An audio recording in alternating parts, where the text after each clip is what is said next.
Y ya después, cuando ya tengamos muy claro cómo es el Antún, ya empezamos con el guión. Primero yo le quiero preguntar, o sea, ya empezamos, ¿cierto? Primero yo le quiero preguntar, como Tiberio, ¿cómo se empezó este tema de la actuación? ¿Por qué deseo? Ah, eso hace muchos años.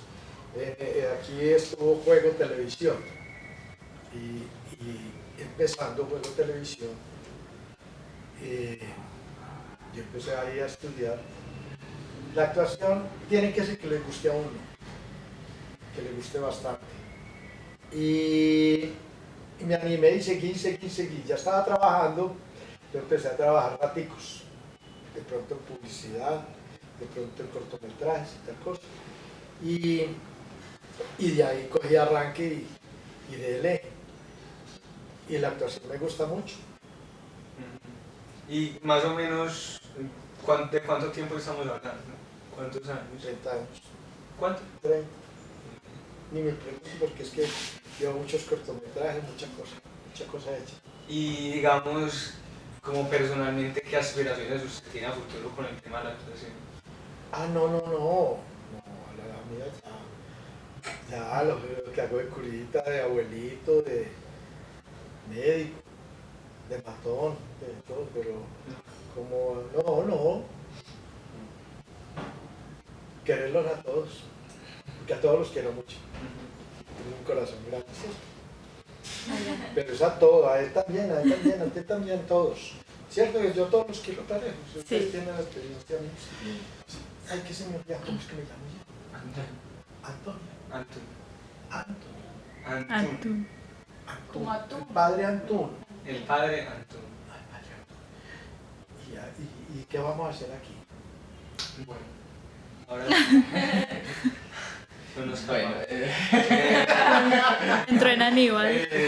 debí contarles que él le gusta un poco a veces sí. molestar con ciertas cosas, entonces, para que no se asusten. Si dan el muerto en cualquier momento, no crean Sí. que está muerto, Ay, no. o algo así. Acá tenemos la ambulancia. Bueno, a ver, Antún. Ya le contamos cómo es de la historia, ya le contamos el objetivo y queremos ya entrar, ¿cierto? En el personaje con la carta, ¿cierto? Bueno, Con primero las entonces, preguntas. Listo. Entonces nosotros queremos empezar a construir el personaje, ¿cierto? De alguna manera queremos que sea muy... ¿qué pasa, Antún? voy pecado, no es pecado, lo digo yo como sacerdote. Si de acuerdo a la violencia que traiga, el arrepentimiento que traiga de cada uno hace sus cosas. Yo sé que no le puedo quitar la vida a los demás, no le puedo quitar a esta persona esto. No puedo hablar mal de aquella persona. Entonces, mi vida es llevarla bien con todo el mundo y tratar de cortar la maldad por toda parte. Ok. Usted me dice que estuvo con su papá y su mamá. ¿Tenía más hermanos? Pues tenía hermanos, o era hijo único. 11 hermanos. 11 hermanos y todos están con el Señor. Y ¿Usted era el menor? no, de la mitad.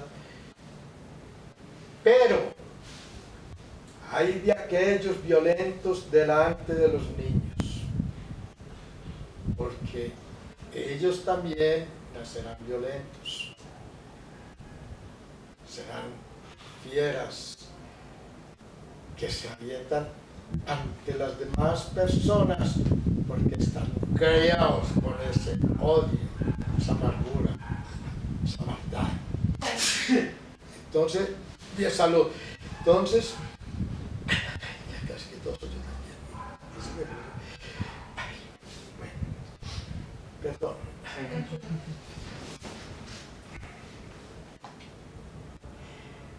La crianza de los hijos es muy importante.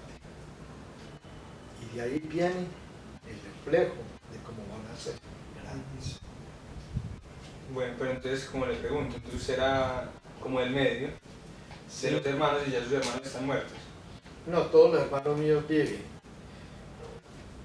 vivimos en gracia, pues, en gracia de Dios, en el sentido de que somos de Dios, Ok. pero cumplidores con los hogares y todo eso.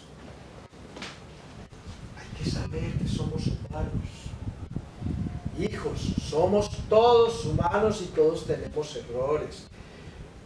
Lo malo es que sigamos por esos errores y lo bueno es que sepamos que tenemos errores y los corrijamos. ¿Cierto? Y eso es lo bonito. Tú tienes un error, hijo, tienes el momento de arrepentirte. Has hecho tantas cosas malas que sientes como esa pesadez. Yo, ¿por qué he hecho sufrir? ¿Por qué he hecho esto a los demás? Y te acosa, y te acosa, y te acosa. Pero cuando viene ese arrepentimiento y viene un perdón, sientes como que se te abre la vida, sientes una paz. Cuando usted tomó la decisión, ¿qué pensaron en su casa? Está peor que un periodista, Peter. Nos vamos a encontrar. Necesitamos encontrar a Antún, que usted cultive su historia. ¿Qué fue lo que me dijo? Cuando usted decidió, dígame, pues no, ¿cómo Cuando lo se iba a tomaron en ser su padre, casa? sí. ¿Cómo lo tomaron? ¿Bien, mal? ¿Les gustó? ¿Alguien estuvo en contra? Yo creo que cuando uno siente seguir un camino, cuando es un camino tan hermoso, si el papá, la mamá o los hermanos son creyentes, sienten la felicidad de que uno de ese rebaño vaya hasta allá. Bueno. ¿Cómo llegaste a Bojayá? Si vivías en Jardín, ¿cómo fue el proceso de llegar a Bojayá queda en el Chocó. Qué tristeza, qué recuerdos tan tristes lo de Bojayá. Pero no hay que tomarlo como un castigo de mi Dios.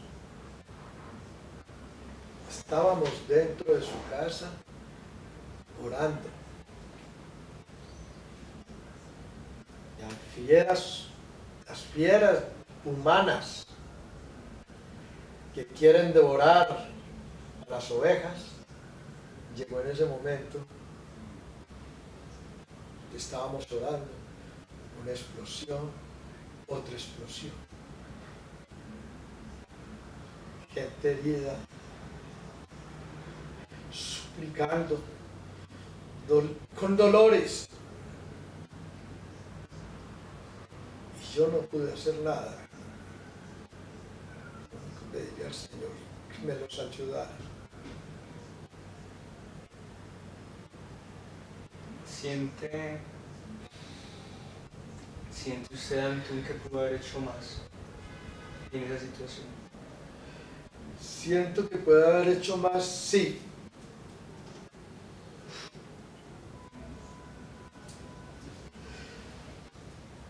Hubiera tenido más tiempo. Más tiempo yo los pongo en un lugar más seguro, que eso era lo que yo pensaba cuando hubo la primera revuelta, primer estallido. Quise llevármelos todos hacia adentro, pero gente afligida, gente acosada por el miedo, no se pueden detener, no se pueden llegar a ellos. Qué duro es esto, ver uno sus feligreses ahí tendidos, recordar Pedro, Margarita, Juan, Rodrigo, todos, Habían niños. muchos niños, los angelitos de Dios. ¿Cuánto no hubiera podido yo tener más tiempo para haber hecho algo por ellos? ¿Usted se siente de alguna manera culpable por haberlos, primero por haberlos entrado ahí y que ahí pasara ese suceso? es la casa del Señor y allí ocurrió. Las cosas que van a hacer son y se hacen, pero no porque Dios lo manda, la maldad del hombre. Y por eso el hombre en sí mismo se destruirá y destruye personas inocentes, personas. ¿Cuánto diera yo? Doy mi vida por el arrepentimiento de toda esta gente, que no haga más maldad, que no mate más, que daría toda mi vida. Yo lo sufrí.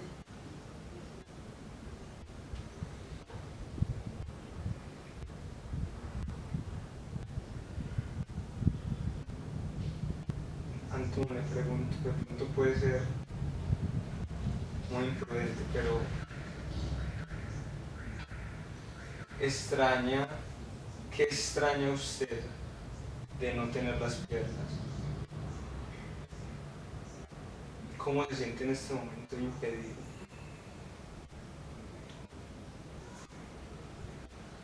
Doy gracias a Dios por haberme puesto así, con estos dos mochitos, y seguir con Él, bregando a apaciguar. Y si tengo que dar otra parte de mi cuerpo, la daría también, con tal de que se apacigüe todas estas fieras humanas que van contra las ovejas. Quiero ofrecerle a mi Dios esto, y si me toca dar mis manos, mis ojos, los daré, porque esto se acabe.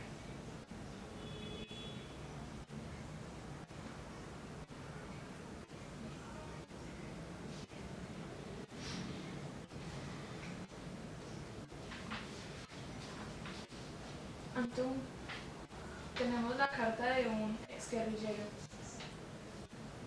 ¿Te gustaría leerla?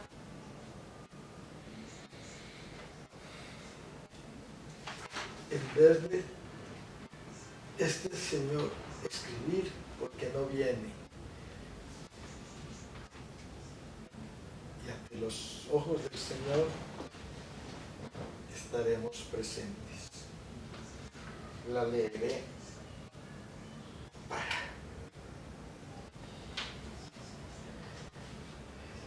Mi nombre es Camilo y tengo 24 años. A mi corta edad sé que siente disparar un fusil. Conozco la logística para volar oleoductos y tengo la capacidad de aguantar hambre y caminar días enteros por la selva colombiana. Fui separado de mi familia con tan solo 13 años. Eso fue muy fuerte, porque yo estaba con mi papá una mañana recogiendo unas papitas que habíamos cultivado para poder ganarnos una platica, cuando llegan 11 hombres uniformados. Mi papá corrió a esconderme detrás de la poseta y me dijo que no me moviera. Recuerdo que mi mamá gritaba como loca y mi hermanita menor lloraba mucho, hasta que uno de esos hombres me encontró y me sacó por la fuerza. Pasé muchos días con frío, sin comida, y los hombres uniformados me enseñaron cómo coger un arma. Poco a poco fui entendiendo lo que debía hacer, luchar por una causa. Junto con mis compañeros invadí por lo menos 17 pueblos y maté alrededor de 13 personas. Al principio fue duro, pero mi superior me decía que era todo un hombre, que era un berraco, así que me fui acostumbrando.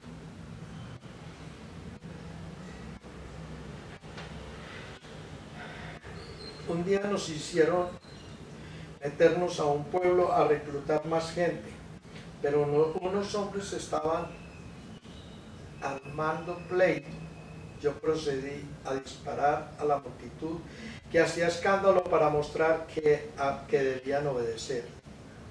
Me acerqué a ver el muerto y noté que era mi mejor amigo que estuvo conmigo en la primaria. No pude mostrar ninguna emoción porque sabía que me prenderían a bala mis superiores. Entendí que me habían arrebatado mi niñez, que nunca supe lo que sería crecer como un niño normal. Esa noche no dormí y decidí escaparme.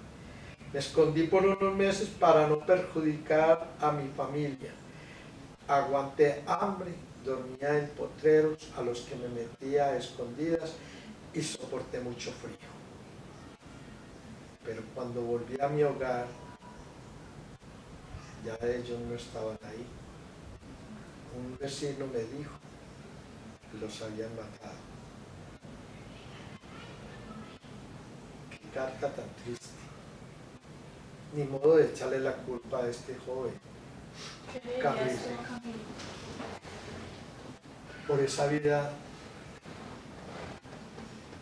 tan revuelta que llevaba. No fue culpa de él. Su intención no era de él ir a matar gente.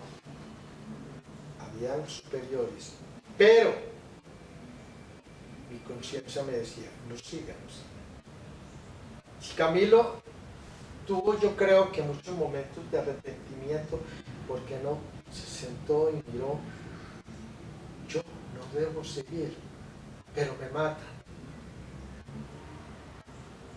Mejor entregarle la vida al Señor que uno seguir y seguir y seguir matando. Hacer lo que hicieron con los padres, hacer lo que hicieron con los hermanos, hacer lo que hicieron con la familia, y yo hacerlo. ¿Qué estoy haciendo? Aumentando ese odio. ¿Qué le diría yo a Camilo?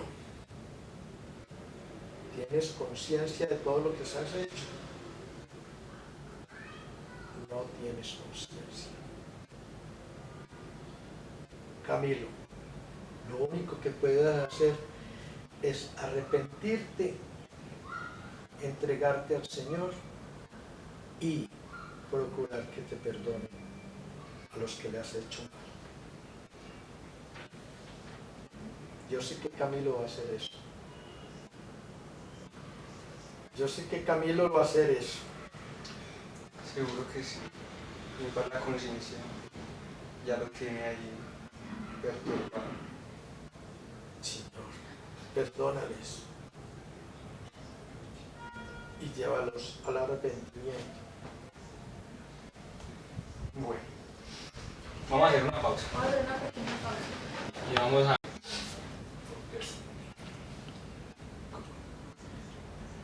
Usted, el asesino de tantos inocentes.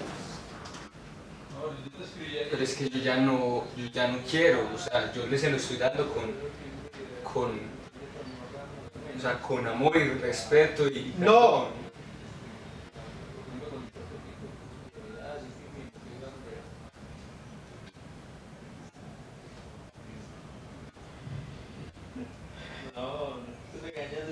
perdón. Ay,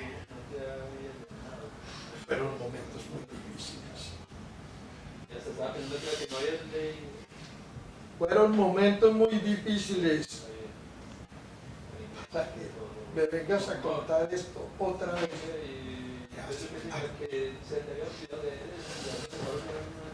No sabes el sufrimiento tan la gente. Pensé que no hayas leído. Una vez no lee como el guardón estaba arriba, lee el último. No tiene nada más de por eso. Si estás arrepentido, Dios verá con buenos ojos ese arrepentimiento. Yo te perdono en el nombre de Dios. Horribles cosas que haces con la vida de los demás. Pero aquí dentro de mí hay presentimiento, dolor, vete con el perdón de Dios. Sí. Pero primero quiero que se tome la bebida. Anton, tómate la bebida. Y es un veneno. Pero tú no tómatela. Sí, pero yo sí que no.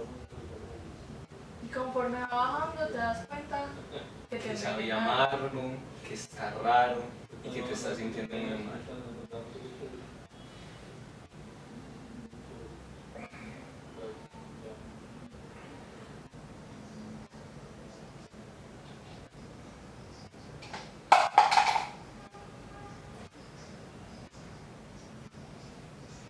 ¿Le pasa algo a Antón?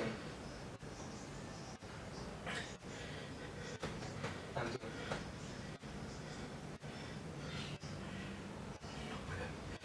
¿Qué pasa? Es un momento difícil. ¿Pero qué está pasando? ¿Cómo se siente?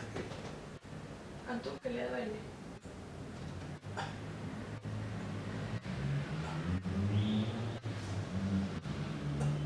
Antón. ¿Qué le está doliendo, Antón?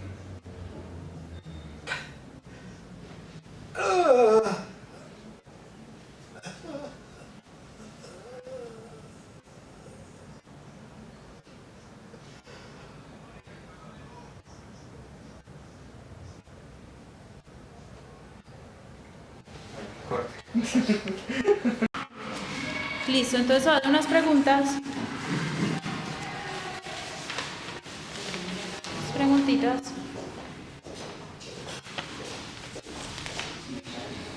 Listo. ¿Dónde naciste? Espera un segundo. ¿Esas preguntas reales o me invento algo? Personal.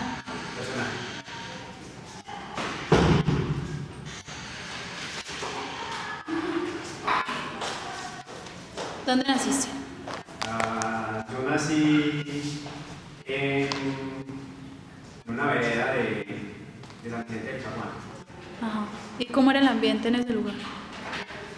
Pues hubo un tiempo que era muy tranquilo. Pues se trabajaba en la finca, pero pues sí, al principio era muy tranquilo, después todo fue cambiando. Pero ya llegó los sembrados de coca, todo cambió. Ujú. ¿Y tú con quién creciste? Con mi papá, mi mamá y mis hermanos. ¿Y cómo era la relación con ellos? Pues bien, en el campo se vivía bueno, pues con mis hermanitos bien, nos la pasábamos jugando y ayudando a mi papá en la finca. ¿Y tú estudiaste? ¿Tú fuiste a la escuela? No, porque la escuela nos quedaba muy lejos, entonces no Pero te hubiera gustado ir. me hubiera gustado. Listo. ¿Y de pequeño qué te gustaba hacer cuando fueras grande? Pues yo soñaba, pues a mí sí me soñaba pues como tener una finca grande y conocer y viajar mucho, porque pues uno nunca salimos pues como de por allá, entonces como montar en avión, me hubiera gustado mucho montar en avión. ¿Y todavía sueñas eso? Sí, yo cuando veo pasar un avión todavía quisiera estar ahí montado. ¿Y tú te acuerdas en qué momento o a qué edad entró el conflicto a tu vida? No, cuando yo tenía por ahí como 10 o 11 años, como más o menos, pues sí, algo así. ¿Y por qué te uniste al conflicto? Pues, ¿cuál fue tu argumento para unirte a...? Porque una vez pues, llegó el ejército y le quemaron y le dañaron todo el sembrado a mi papá. Pasaron unas avionetas fumigando y nos dañaron las matas de plátano, de yuca, hasta unos animales se murieron. Y después entró el ejército y llegaron maltratando a mi papá, y dijeron que era un colaborador de la guerrilla y a mi papá lo desaparecieron. ¿Y pensaste en ese momento en tus seres queridos? Sí, yo quiero. Pero no tengo la alegría de una esposa recién casada que va a ser mamá. Mi nombre es Rosario y tengo 21 años. Me encontraba trabajando en mi finca, el único sustento que tengo para mi familia. Noté que estaba a punto de anochecer, así que guardé mis cosas y partí. Me pareció extraño no encontrar a nadie en el camino y que las puertas de las casas estuvieran cerradas. De repente, oí tiros. Después, vi hombres vestidos de camuflado. Opté entonces por dejar el camino y coger por una trocha. Permanecí quieta y escondida en los cultivos hasta que no se escuchó nada más. Llegué a mi hogar a medianoche y no encontré a ninguno de mis familiares. Tuve miedo de salir, así que me escondí debajo de la cama y esperé hasta el otro día. Me despertó un jalón que me sacó de mi escondite. Había 3 hombres uniformados en mi habitación. No me dijeron mucho, simplemente me retuvieron mientras se turnaban para violarme. Les ofrecí el poco dinero que tenía, el pequeño terreno que tenía que me permitía ganarme alguna cosita para comer. Les ofrecí quedarme callada y no decirle a nadie, pero en ningún momento se detuvieron. No recuerdo muy bien lo que pasó después. Estaba muy lastimada y poco consciente. Pero lo que sí tengo muy presente es que el más grande de los 3, supongo que era el líder, me dijo algo como: y ni se tome la molestia de buscar a su familia malparida. Que busca el certificado que mis familiares estaban muertos. Alguna respuesta, pero no me lo quisieron dar, porque no hay rastro de ningún cuerpo. Poco después, supe que estaba en embarazo. ¿Qué sientes con la carta? Rabia. Rabia, impotencia.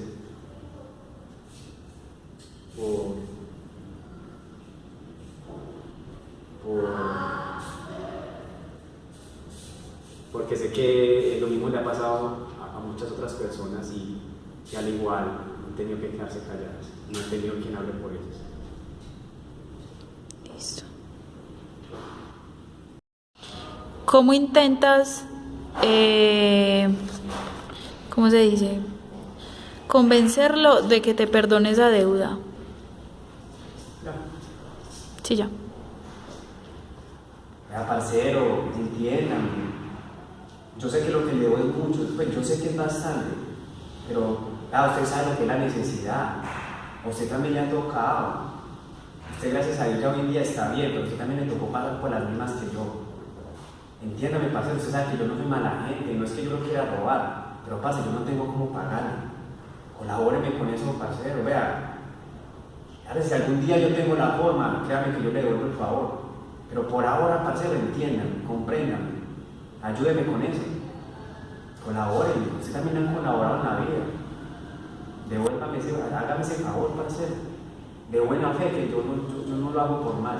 Usted sabe que yo soy una buena persona. Pero no tengo plata, no tengo forma de pagarle a otro. ¿Sí me entienden?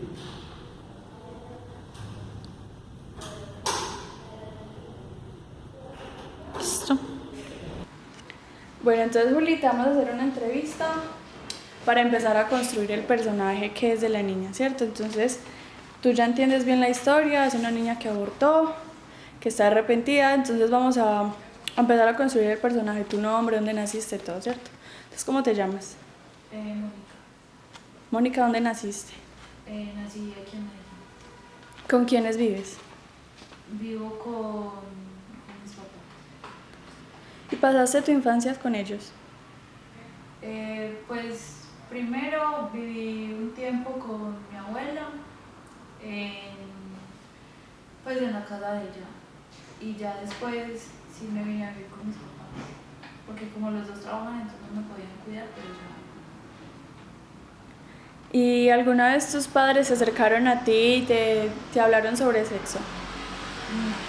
No. ¿Y en el colegio tampoco?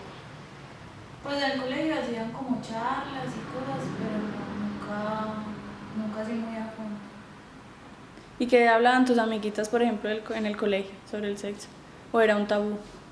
Pues no, las primeras que tenían sexo pues decían que era muy raro, pues que era como maluco, pero no, nunca se hablaba así como muy Mónica, ¿te has enamorado alguna vez? Pues, Sí. ¿Y fue con tu primer novio? pues no, con el primer, más bien el segundo. Pues el primero era muy... ¿Y a qué edad empezaste a salir con él? Pues yo tenía como 13. ¿Y a esa edad decidiste consumar tu primera relación con él?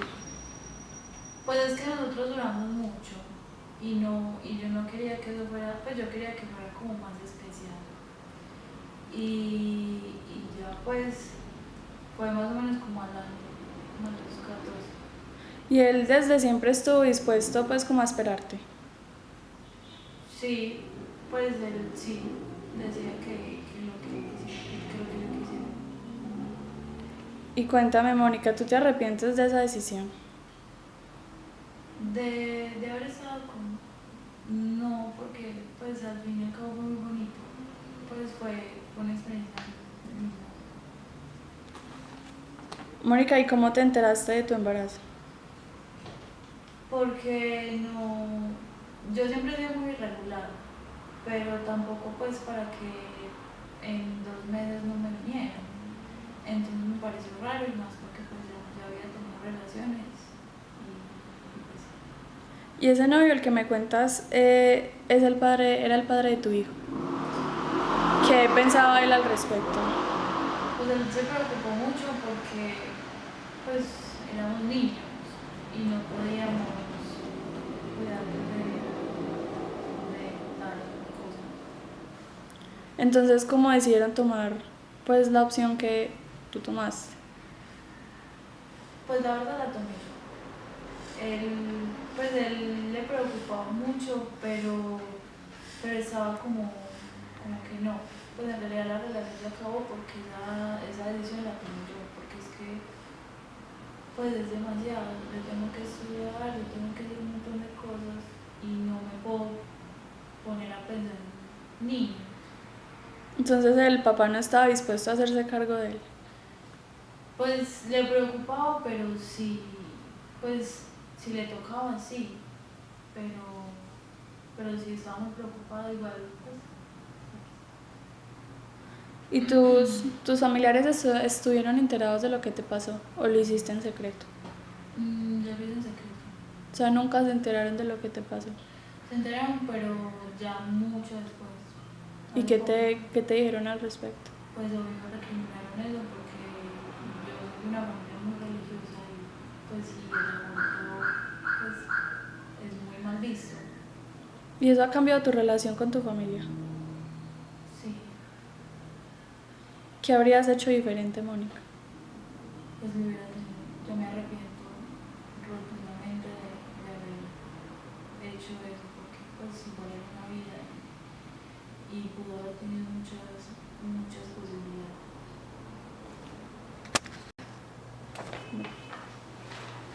Léelo en voz alta.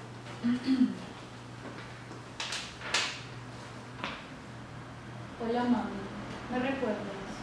No he desaparecido, pues Dios me infundió un alma eterna en el momento en que fui concebido. Nunca vi la luz del día, pero vivo para siempre. Nunca olvidaré los meses que me acunaste en tu vientre. Me sentí tan seguro y amado. Comprendo que no me desearas, y más porque lo que papi te dijo antes de que partiera. No justifico tu crimen, pero te perdono. Perdono a papá por haber sido tan irresponsable. También perdono al que vestido de blanco se manchó por mi sangre. Qué dolor cuando me punzó con aquella enorme aguja y después me despedazó a sangre fría. Sé que tú nunca olvidarás el ruido de aquella aspiradora que se tragó mi cuerpecito a pedazos. Sé que te causó tu trauma que llevas en silencio, tratando de pensar que no fue nada. Sí, era algo, era alguien, era yo, tu hijo. A veces me pregunto, ¿por qué si el hombre que dejó a mi mami no lo amaba, me mató a mí?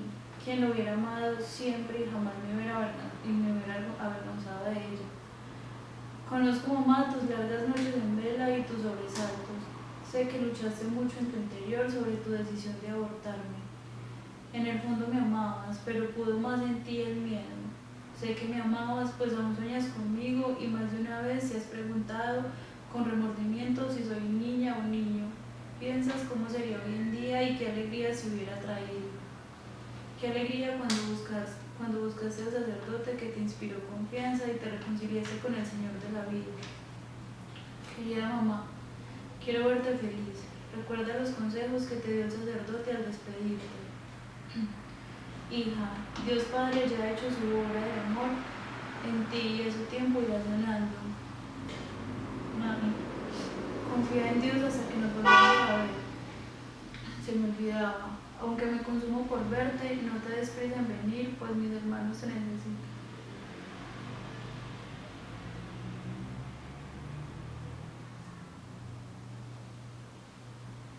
Es que yo no lo podía tener. Yo no podía hacer eso.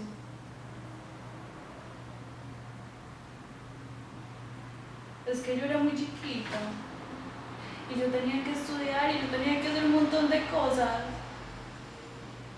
Es que yo no tenía la capacidad y no me estaban apoyando y yo no le había dicho a nadie.